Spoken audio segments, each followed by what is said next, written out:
Hi, good morning everyone. How are you all? Hope you are all very good. And this is Anuj, and I would like to wish you all very happy Deepavali.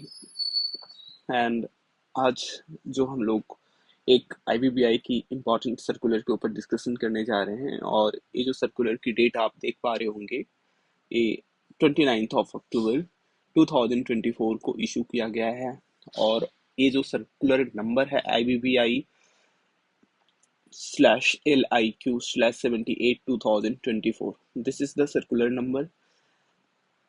इस circular से आप इस circular को check कर सकते हो on the website of the IBBI. Show this is the circular number and subject line of circular is centralized electronic listing and auction platform for the sale of assets under the liquidation process.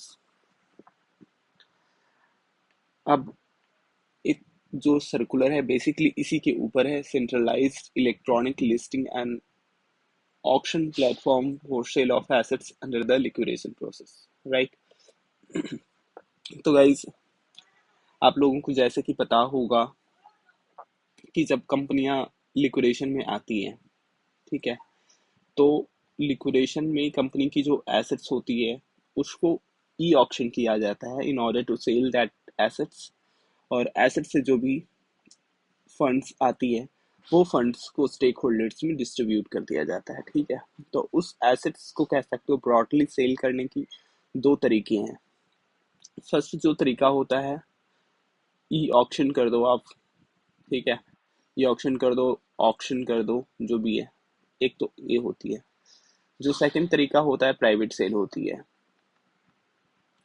Private sale, right. सो कह सकते हैं कि liquidation में जो कंपनियां होती हैं उनके एसेट्स को बेचने की दो तरीके होते हैं बेसिकली। आप ऑक्शन के थ्रू बेचो या फिर प्राइवेट सेल के थ्रू उसको सेल करो। बट थिंग इज दैट कि सर्टेन केसेस में प्राइवेट सेल अलाउड नहीं है। तो वो क्या केसेस है, कब प्राइवेट सेल अलाउड है, we are not going to have a discussion on that because वो अलग डिस्कशन हो जाएगी। हम लोग यहाँ पे सिर्फ ऑक्शन की बारे में बात करेंगे। तो इसकी जो सेल कर एसेट्स जो सेल करने की दो ब्रॉड तरीके हैं, ऑक्शन एंड प्राइवेट सेल। तो आज की जो सर्कुलर है, ये जो सर्कुलर है IBBI की, वो centralise electronic listing and auction platform for the sale of assets के लिए लेकर के आया है। अब देखो, ये जो ऑक्शन होता है वो ऑक्शन कह सकते हो कि मल्टीपल बीडर्स को इनवाइट करना, ठीक है, प्रोसेस डॉक्यूमेंट्स को इशू करना। प्रोसेस डॉक्यूमेंट जब हम लोग इशू करते हैं तो ऑन दैट बेसिस हमारे पास मल्टीपल बीडर्स आते हैं जो एसेट्स को परचेज करना चाहते हैं और उन सभी की ऑक्शन लगा करके एसेट्स को हम लोग सेल कर देते हैं। तो इन तमाम प्रोसेस के लिए भी नीड हमारे को एक प्लेटफॉर्म की ज़रूरत होती थी जिसके थ्रू हम लोग रीडर्स को इनवाइट करें। बेसिकली न्यूज़पेपर में तो हम लोग पब्लिकेशन देते ही हैं फॉर ई ऑक्शन, बट एक वैसी प्लेटफॉर्म जो कि सभी रीडर्स को एक इंटरफेस प्रोवाइड कर सके, उस इंटरफेस पे उसको एसेट से related A to Z information मिल सके और वो अपनी जो बिड है for acquiring the assets present कर सके, ठीक है। तो वो प्लेटफॉर्म की ज़रूरत हुआ करता था। बिफोर दिस सर्कुलर्स कोई एक ऐसी मैंडेटरी रिक्वायरमेंट नहीं था कि कौन से प्लेटफॉर्म से हमारे को ये ऑक्शन करवाने हैं। दैट्स वाई क्या होता था, अलग अलग लिक्विडेटर अलग अलग ये ऑक्शन सर्विस प्रोवाइडर को अप्रोच करते थे और वहाँ से अपने एसेट्स को एक्वायर करवाते थे, जिसकी वजह से हर एक जो ई ऑक्शन प्रोवाइडर हुआ करता था एक उनकी नॉर्म्स होती थी। They use to ask certain information from the liquidator pertaining to the corporate data, pertaining to the assets of the corporate data, and all those informations were provided to those companies. But thing is that all the e-auction service provider used to have a different informations. कोई information की एक uniformity नहीं होती थी कि कौन से information they will furnish on the website for e auction, जिससे कि इंफॉर्मेशन एसिमेट्रिक क्रिएट होता था।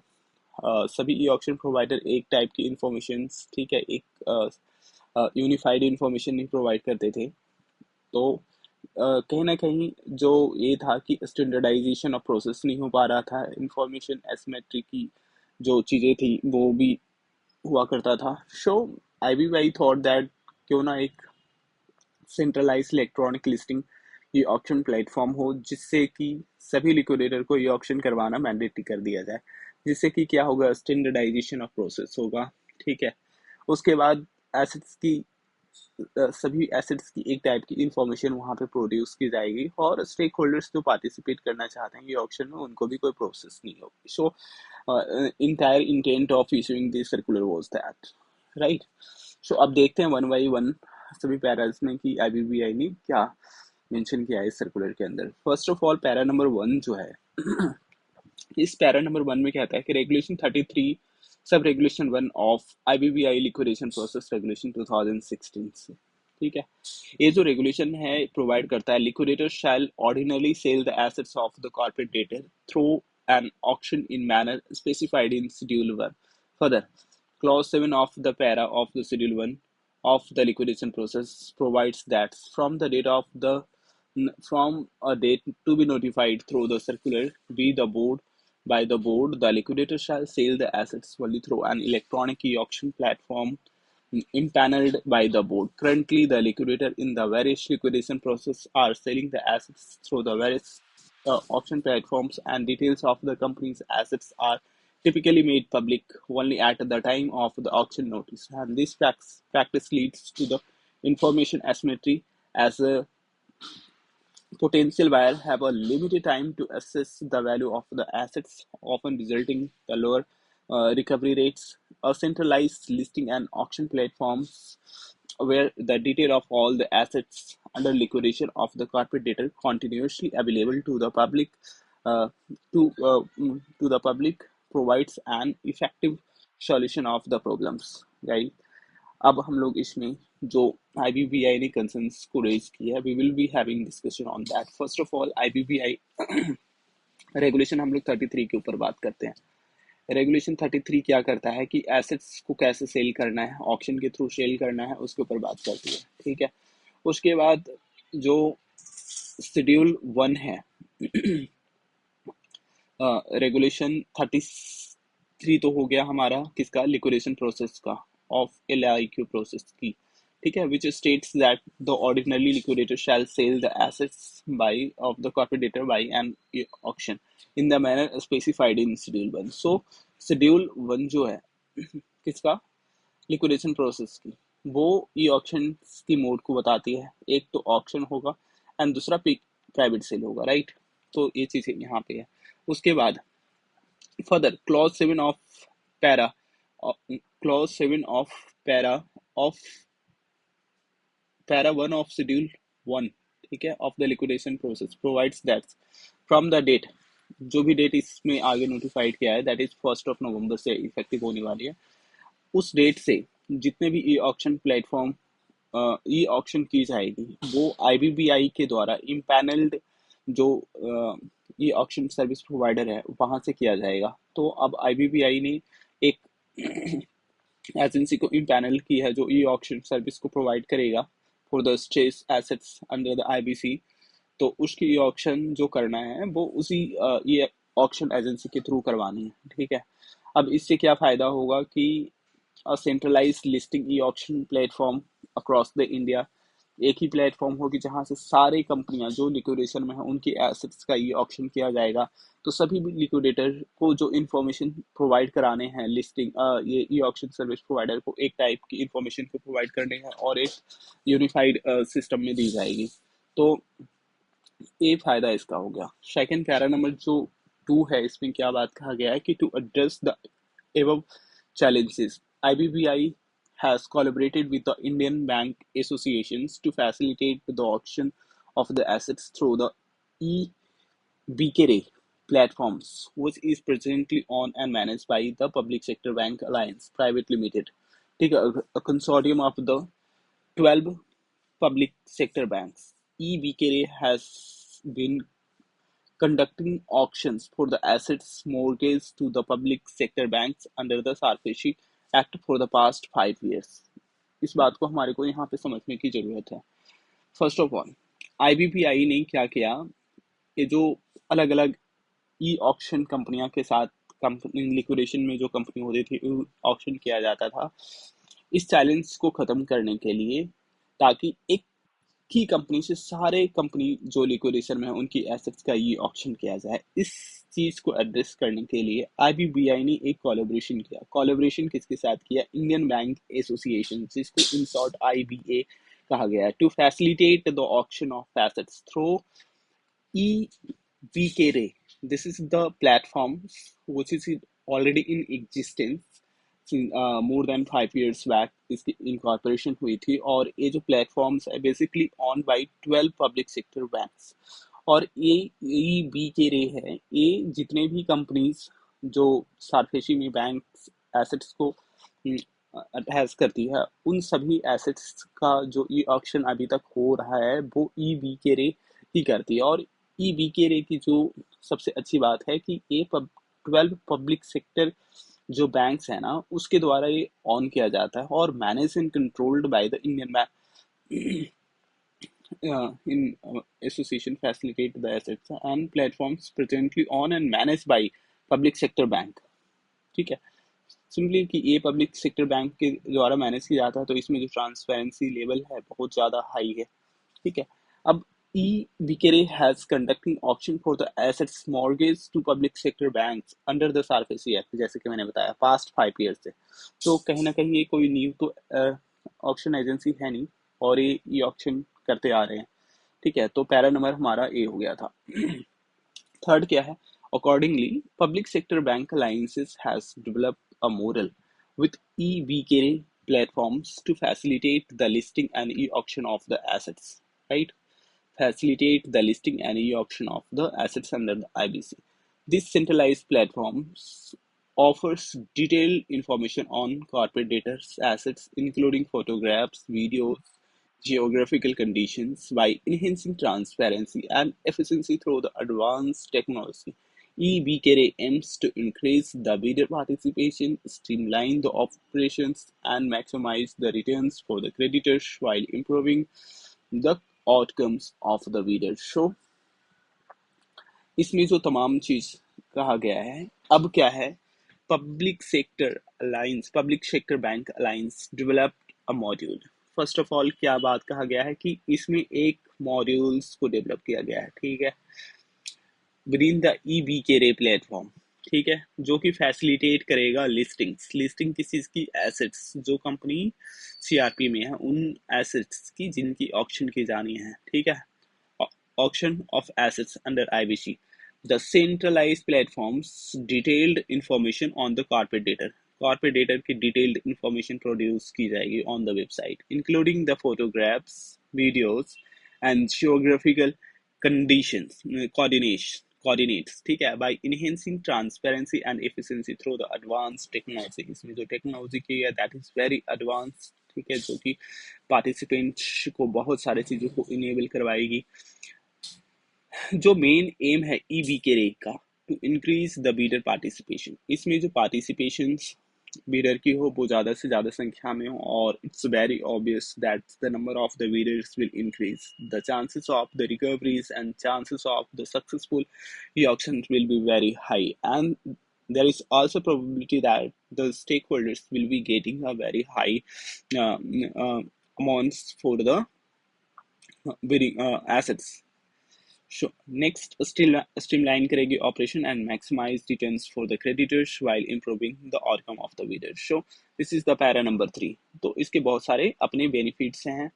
यूजर पार्टिसिपेशन बढ़ जाएगी, ट्रांसपेरेंसी बढ़ जाएगी, स्टैंडर्डाइजेशन ऑफ द प्रोसेस होगा, यूनिफॉर्मिटी ऑफ द इंफॉर्मेशन होगा, जो कि हमारे को इन कंपनी को ऑक्शन कंपनी EBKRA को देना है। तो this is all about the para third. Next, in para 4, it will be single listing platform to host all the assets being sold in the liquidation cases, and this platform will require liquidator to list all the assets of the CD as mentioned in the assets memorandum, including the comprehensive details such as the status of the attachment or lien, geographical coordinates, and the likely date of the auction. For GCS, the entire corporate data would be listed on the platforms। अब इसमें है क्या कि EBKRA is one of the single platforms जहाँ पे company जो liquidation में है उनकी एसेट्स की ई ऑक्शन किया जाएगा, ठीक है। And this platforms will require liquidator to list all the assets of the corporator mentioned in the assets memorandum of the company। जैसे कि आप लोगों को पता है जो कंपनियां लिक्विडेशन में आती हैं उस कंपनी की एक एसेट्स मेमोरेंडम बनाया जाता है लिक्विडेटर के द्वारा, और उस एसेट्स मेमोरेंडम में व्हाटसोएवर जितने भी एसेट्स हैं कॉर्पोरेटर की वो तमाम एसेट्स को प्लेटफॉर्म पे लिस्ट किया जाएगा, including the comprehensive details such as the status of attachment or lien, geographical coordinates, and the likely date of auction। तो ना कि सिर्फ एसेट्स मेमोरेंडम में जो एसेट्स है उसकी डिटेल्स प्रोवाइड किया जाएगा, उसकी कॉम्प्रिहेंसिव डिटेल्स भी देना पड़ेगा कि जैसे कि उस एसेट्स की स्टेटस क्या है, करंटली क्या कोई अटैचमेंट है या फिर फ्री है, अटैचमेंट है तो उसकी क्या स्टेटस है, कोई लीन है तो उसकी क्या स्टेटस है, जियोग्राफिकल कोऑर्डिनेट्स क्या कौन है क्या है, ये सारे चीज़ें के, and likely date of the auction, ठीक है। और जो उसकी ई ऑक्शन कब प्रपोज्ड है होने की चांसेस हैं, वो सारे डिटेल्स को भी लिस्ट करना पड़ेगा प्लेटफॉर्म के ऊपर। तो इससे फ़ायदा ये हो जाएगा कि जो पार्टिसिपेंट्स हैं उनको एक कंपनी की कितनी एसेट्स हैं एसेट्स मेमोरेंडम में और उन तमाम एसेट्स की क्या स्टेटस है उसकी जानकारी मिल जाएगी, right. So this is the para number 4। In para 4 क्या है, initially the platforms is envisaged to develop on a pilot mode and it will be improved based on the experience of the users, ठीक है। देखो अभी हम लोग trial and testing basis पे इस प्लेटफॉर्म्स को अडॉप्ट कर रहे हैं जहाँ पे हमारे को क्या करना है, ये ऑप्शन को करना है, बट इसमें अपग्रेडेशंस होती रहेगी on the basis of the experience, because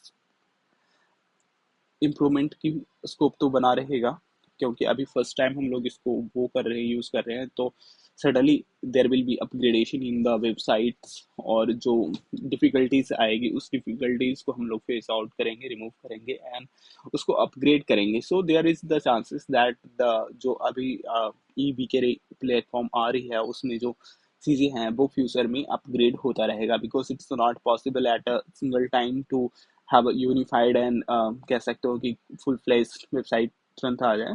तो बिकॉज जो एक्सपीरियंस होगा, जो एक्सपीरियंस में डिफिकल्टीज आएगी, उस डिफिकल्टीज को हम लोग वहाँ पे कंसीडर करेंगे एंड उसको रिजॉल्व करेंगे and then we will move forward, ठीक है।